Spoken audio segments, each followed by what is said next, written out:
సైలెంట్గా ఉంటే ఏంటమ్మా అర్థం? నీకు తెలుస్తుందా లేదా? తెలుస్తుందత్తా. తెలుసుకోనేనా ఇలాంటి పని చేసావు? పరిస్థితుల్ని సరిచేద్దాం అనుకుంటుంటే నువ్వు ఇంకా బ్యాడ్ కండిషన్లోకి నెట్టేసేలా ఉన్నావు. ఇప్పుడు నేను మాట్లాడుతున్నా, మా అమ్మ నీ మీద కోప్పడుతున్నా, అది నీ మీద అక్కరతోనే. నీతో కలిసి భోంచేయడానికి ఇష్టపడకుండా నిన్న రాత్రి నుండి వాడు ఇంట్లో భోంచేయకుండా ఆఫీస్కి వెళ్ళాడు. అలాంటిది వాడు నీతో కూర్చొని వ్రతం చేస్తాడని ఎలా వెళ్ళావు? కలిసి వ్రతం చేయడం ముఖ్యం కాదమ్మా, కలిసి బతకడం ముఖ్యం. మీరు భవిష్యత్తులో కలిసి బ్రతకాలనుకుంటే కొంతకాలం విడిగా ఉండక తప్పదు. వాడికి ఎదురు పడకుండా కొన్నాళ్ళు ఓపిక పట్టు. మళ్ళీ ఇలాంటి సాహసం చేయకు, గదిలోనే ఉండు. అత్తా, మీరు చెప్పింది మీ ఆలోచనల ప్రకారం కరెక్టేమో కానీ నా ఆలోచనల ప్రకారం కరెక్ట్ కాదత్తా.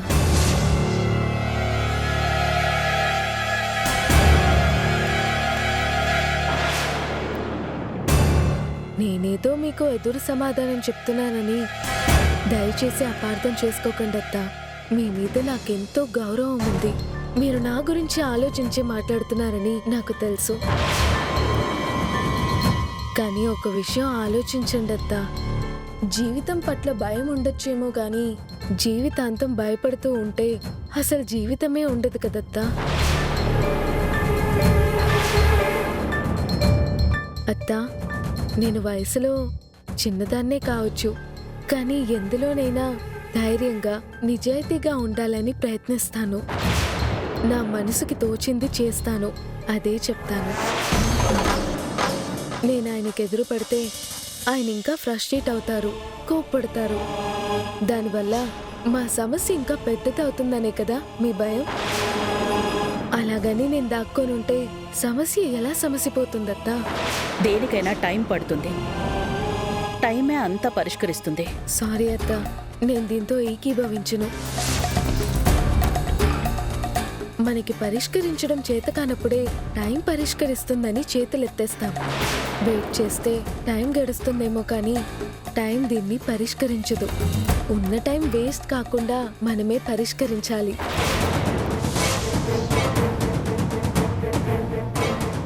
మనం గమ్యం చేరుకోవాలంటే మనం ప్రయాణం చేసి తీరాలత్తా. ప్రయాణంలో ప్రమాదాలు వస్తాయని భయపడుతూ కూర్చుంటే గమ్యాన్ని చేరుకోలేం. మనం ప్రమాదానికి భయపడి ఆగి ఎదురు చూస్తున్నామని గమ్యం మన మీద జాలిపడి మన దగ్గరికి రాదు. నా గమ్యం నా భర్త. ఆయన ఎలా రియాక్ట్ అయినా దాన్ని ఫేస్ చేయడానికి నేను సిద్ధంగా ఉన్నాను. నా ప్రయత్నం నేను చేస్తాను. గదిలో బందీగా మాత్రం ఉండలేను.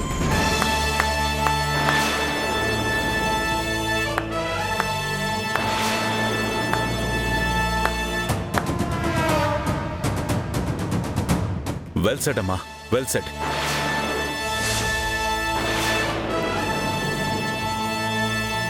నువ్వు మాట్లాడుతుంటే నాకు నోట మాట రాలేదు. నువ్వు ఎన్ని ఇబ్బందులు పడతావో నాకు తెలియదు, కానీ జీవితంలో మాత్రం తప్పకుండా గెలుస్తావమ్మా. ఆ నమ్మకం నాకుంది.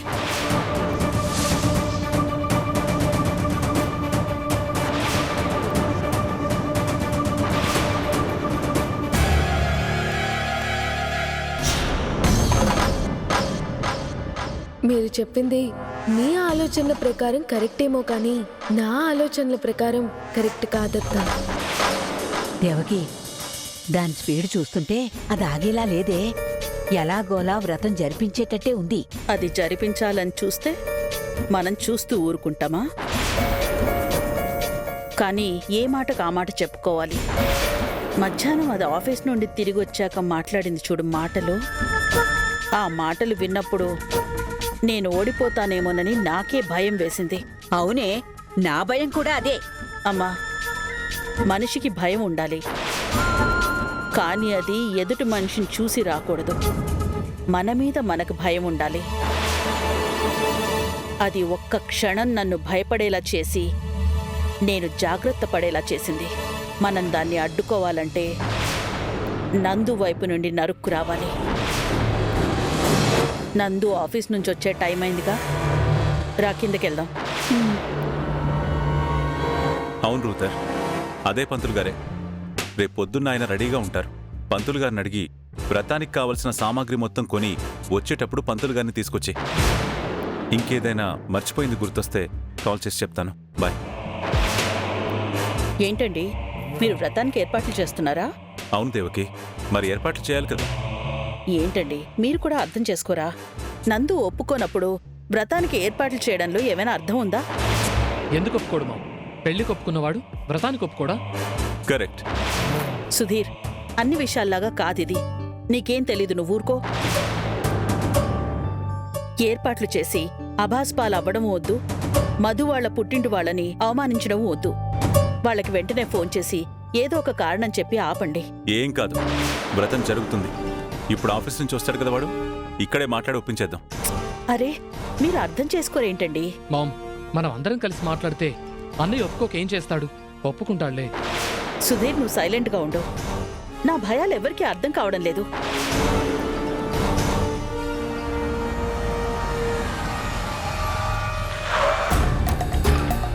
అదిగో అన్నయ్య వచ్చాడు. అడిగి మొహం మీదే నువ్వు అనిపించుకోండి.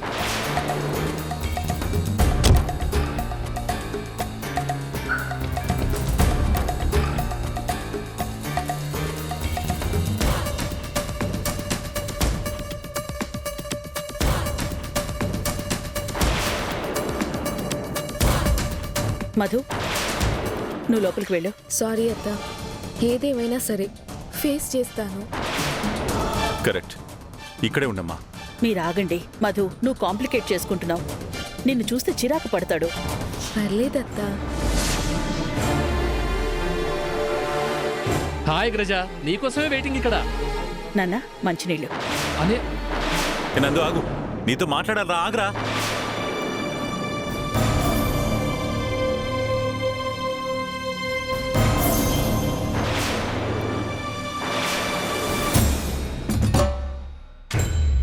చూసారా, చెప్తూనే ఉన్నా, ఎవ్వరూ నా మాట వినలేదు. మాటలు చెప్పినంత తేలిక కాదు ఒక మనిషి మారడం అంటే. ఈ ప్రపంచంలో ఎవ్వరి మాట వినకపోయినా నా మాట వింటాడు. అలాంటిది నన్ను కూడా లెక్క చేయకుండా మంచినీళ్ళు కూడా తాక్కుండా వెళ్ళిపోయాడు. ఇంతసేపు అందరూ మాట్లాడారుగా వాడిని నొప్పిస్తామని. ఇప్పుడు మాట్లాడండి. మధు, నందు నా మాట కూడా వినడం లేదని కాదు నా బాధ. వాణ్ణి ఇంకా మొండివాణ్ణి చేస్తున్నారనే చెప్తున్నాను.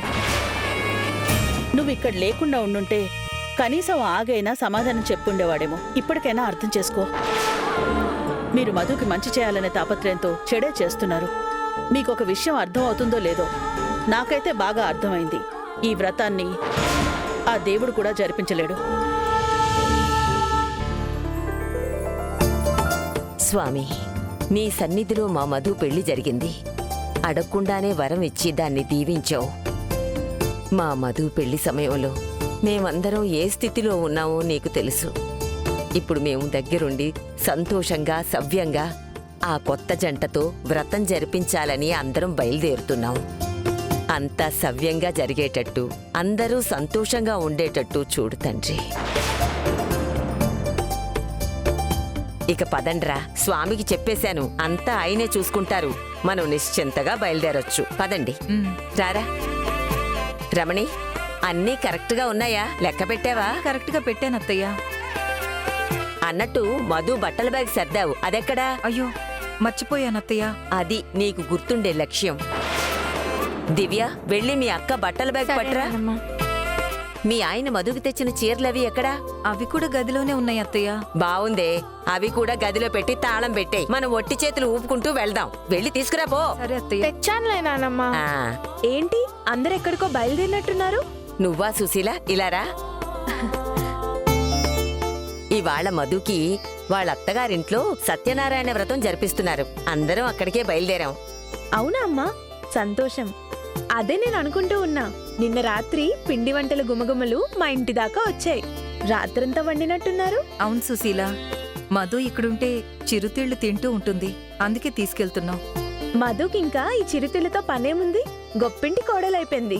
చిటికేస్తే ఏది తినాలనుకుంటే అది కళ్ళ ముందుంటుంది. దృష్టి పెట్టకే. సంతోషంతో చెప్తుంటే దృష్టి అంటావేంటమ్మా? నాకు ఒక మాట చెప్పాల్సింది. నేను వచ్చేదాన్ని.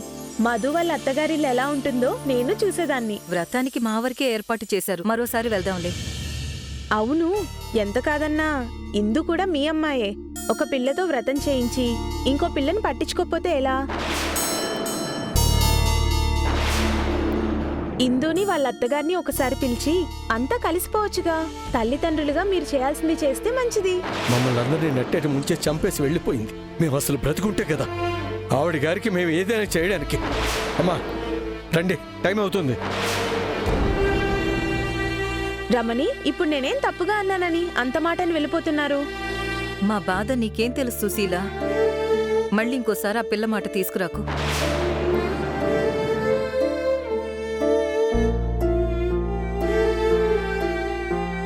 దివ్య, పద.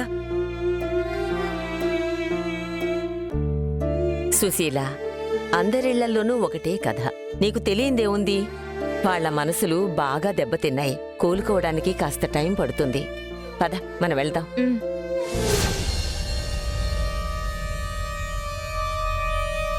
మహారాణి ఇంకా నిద్రలేచినట్లేదు. అది బంగారు బాతే, పైగా ఉద్యోగానికి వెళ్తున్న బాతు. జీతం కూడా బలంగానే ఉంటుంది. చూడు, దాని జుట్టు మన చేతుల్లోకి వచ్చేంత వరకు దాన్ని కొంచెం నెత్తినెక్కించుకున్నట్టే ఉండు. ఈలోగా దాని నెత్తి మీద నాట్యం చేసేకు. దాని బొంద ఇప్పట్నుంచే దాన్ని వంచాలి. ఇదిగో, ఇలా తొందరపడే మొగుణ్ణొదిలేసి ఇంట్లో వచ్చున్నాం. కొంచెం నిదానంగా ఉండు. రాకూడలా, ఇప్పుడే నిద్రలేచావా? సారీ అండి, బాగా నిద్ర పట్టేసింది. పర్వాలేదులే అమ్మా, ఏడేగా అయ్యింది. నా గదిలో వేడినీళ్ళు రావడం లేదు.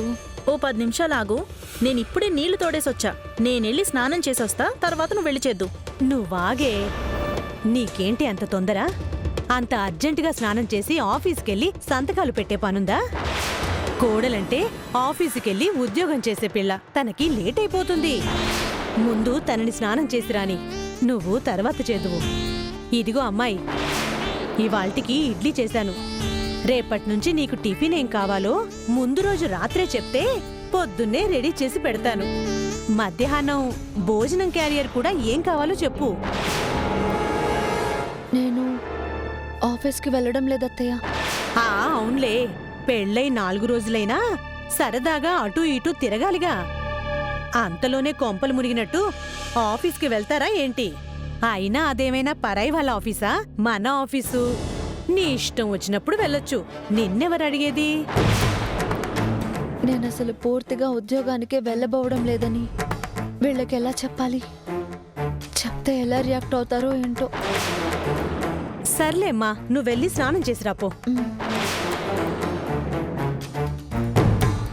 మెల్లగా దీన్ని మచ్చిక చేసుకుని దీని చెల్లెల్ని పరిచయం చేసుకోవాలి. ఇదైనా బంగారు బాతు, అదైతే కేజీఎఫ్. కేజీల బంగారం ఉంటుంది దానికాడ. దీని కర్మకాలి మన కోడలయ్యింది. దాని అదృష్టం కోటకు రాణయ్యింది.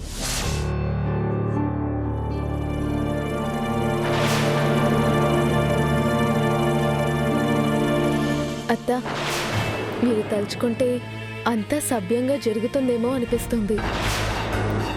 అదేంటి మధు, నాకు చేతనైంది, నేను చేయగలిగింది చేయకుండా ఉంటాననుకుంటున్నావా? నీకు తెలుసో లేదో, నిన్న నందు ఆఫీస్కి ఫోన్ చేసి ఈ విషయం మాట్లాడే ప్రయత్నం చేస్తే కనీసం నేను చెప్పేది కూడా వాడు వినిపించుకోలేదు. అయినా నువ్వేంటే నిన్న రాత్రి ధైర్యంగా ఏదో చెప్పావు. తెల్లారే కల్లా ఆ నమ్మకం సన్నగిలిపోయిందా ఏంటి? వాడి సంగతి బాగా తెలిసిన వాళ్ళంగా మేం చెప్తే నువ్వు వినిపించుకోలేదు. సర్లేమ్మా, నువ్వు ఊరుకో. ఎవరికైనా వాళ్ళ ఆలోచనల మీద నమ్మకం ఉంటుంది. మధు, వాళ్ళిక్కడికి వచ్చాక తిప్పలు పడ్డం కంటే ఏదో ఒకటి చెప్పి ఈ పూటకి వాళ్ళని ఆపడానికి ట్రై చేయి. వెళ్ళి ఫోన్ చేయి. వెళ్ళమ్మా.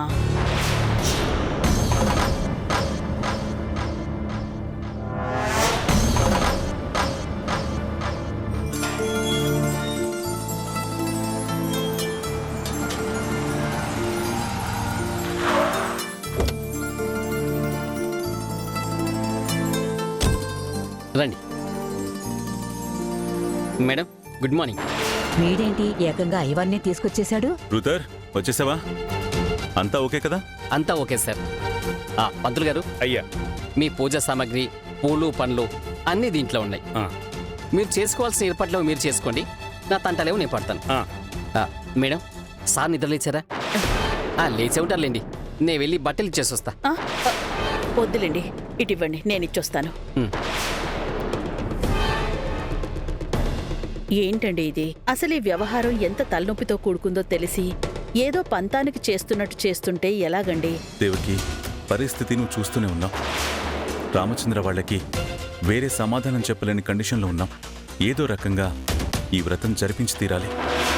వేరే ఆప్షన్ లేదు. అనుకోవడానికి బాగానే ఉంది, కానీ ఎలా జరిపిస్తారు? నువ్వే ఏదో ఒకటి చేయాలి. ఏంటి, నానెత్తినే భారం పెడుతున్నారా? నా వల్ల అయ్యేదే అయితే ఇంత గొడవెందుకు? అవును సార్, నిన్న కూడా మేడం సార్కి కాల్ చేశారు. నేను అప్పుడు అక్కడే ఉన్నాను. ఆయన చెప్పేదే చెప్తున్నారు తప్ప మేడం మాట వినడం లేదు. అలా అని వదిలేలేం కదా దేవకి. నువ్వే ఎలాగోలాగా వాడిని ఒప్పించాలి ప్లీజ్. అలాగే, నా ప్రయత్నం నేను చేస్తాను.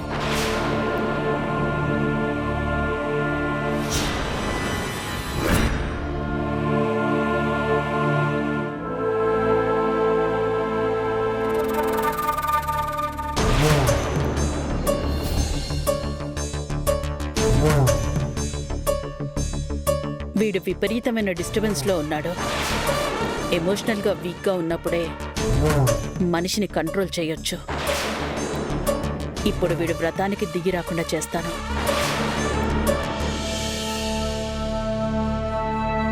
నందు, లోపలికి రావచ్చా? పర్మిషన్ అడుగుతున్నావు అంటే కన్న కొడుకే నీకు పరాయి మనిషి అయిపోయాడా అమ్మా?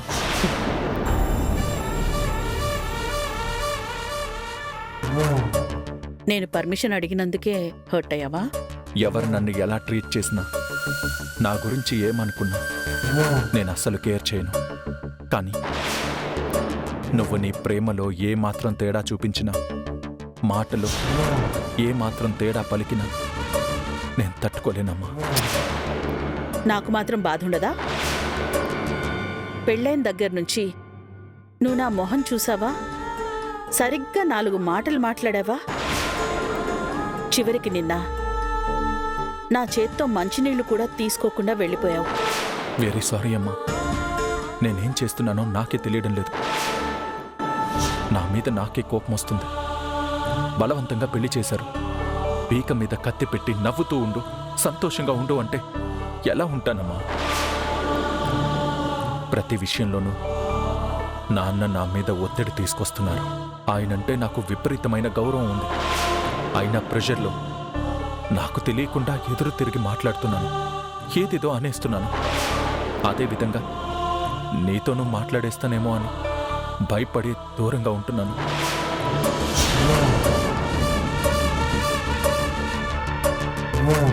ఏదైనా సరే నువ్వు నాతో మాట్లాడినాన్నా నేను అర్థం చేసుకుంటాను. మాట్లాడకుండా దూరంగా ఉంటే చాలా హర్టింగ్గా ఉంటుంది. అసలు నిన్ను నాకంటే బాగా ఎవరు అర్థం చేసుకోగలరని ఈ పెళ్లి బలవంతం మీద చేసుకున్నావు. నువ్వు డిస్టర్బ్డ్గా ఉంటావు, నిన్ను ఇంకా డిస్టర్బ్ చేయకూడదనే కదా మధుని నీ గదిలో కలిసి ఉండమని చెప్పకుండా కింద గెస్ట్ రూమ్లో ఉంచాను. నాకు నువ్వు ముఖ్యమ్మా, నీ సంతోషం ముఖ్యం, నువ్వు ప్రశాంతంగా ఉండడం ముఖ్యం. నువ్వు నా గురించి ఎంతో ఆలోచిస్తున్నావు, కానీ నాన్నని చూసావా? అదేం ఆలోచించరు. ఎంతసేపు వాళ్ళెవరో హ్యాపీగా ఉండాలి, ఇంకెవరో బాధపడకూడదని నన్ను ఇబ్బంది పెట్టి ఇది చెయ్యి అది చెయ్యి అంటారు. నేనెంత నలిగిపోతున్నానో ఆలోచించరు. కరెక్టే నందు, ఎవరూ నిన్ను సరిగ్గా అర్థం చేసుకోవడం లేదు. కన్న తల్లినైనా నేను తప్ప నిన్ను ఎవరూ అర్థం చేసుకోలేరు కూడా. ఇప్పుడు కూడా మీ నాన్న నిన్ను వ్రతానికి ఒప్పించమని నాతో ఈ బట్టలిచ్చి పంపించారు. నేనొచ్చింది ఈ కొత్త బట్టలు తొడుక్కొని వ్రతానికి రెడీ అవ్వమని చెప్పడానికి కాదు. ఈ వ్రతాలు తంతులు ఇవేవీ నాకు ముఖ్యం కాదు. నువ్వు హ్యాపీగా ప్రశాంతంగా ఉండడం ముఖ్యం. అందరూ నీ మీద రకరకాలుగా ఒత్తిడి చేస్తున్నారు. నీకు నచ్చంది చెయ్యలేక నలిగిపోతున్నావనే నా బాధంతా. ఏదున్నా నువ్వు నాతో చెప్పు, నాతో మాట్లాడు, అంతే తప్ప దూరంగా ఉండకు నాన్నా. నువ్వు నా గురించి ఎంత బాగా ఆలోచిస్తున్నావో చూడు. కానీ నాన్న, పాపం నాన్నా, ఆయన తెలియక ఏదో అలా చేసేస్తున్నారు. పోనీ పాపం, నాన్నగారి కోసం ఈ ఒక్కసారికి. అమ్మా, నా మనసు చంపుకుని నేను ఇంకేది చేయలేను.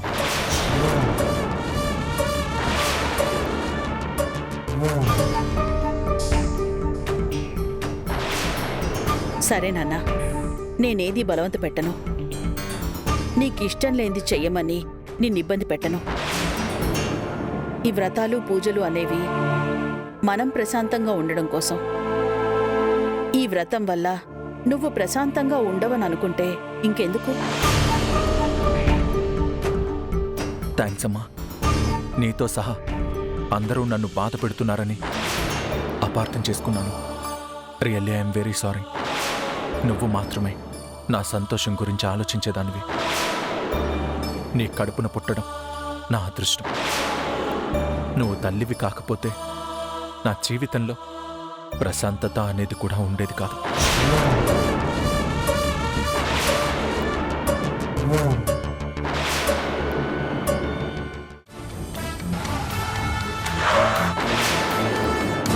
ఆ రామచంద్రగాడు ఆలస్యంగా వచ్చుంటే బాగుండేదే. నందు ఆఫీస్కి వెళ్ళిపోయి ఉండేవాడు. వాళ్ళకి మధుతో వాడు సఖ్యతగా లేడని, అసలు మొహం కూడా చూడటం లేదని ఖచ్చితంగా తెలుస్తుంది. మధు మీదున్న ఈగోతోనే వాడు మేడ దిగి రాడు, వ్రతంలో కూర్చోడు. మేమొచ్చి ఇంతసేపు అయింది, అల్లుడు గారేంటి ఇంకా కిందకి రాలేదు?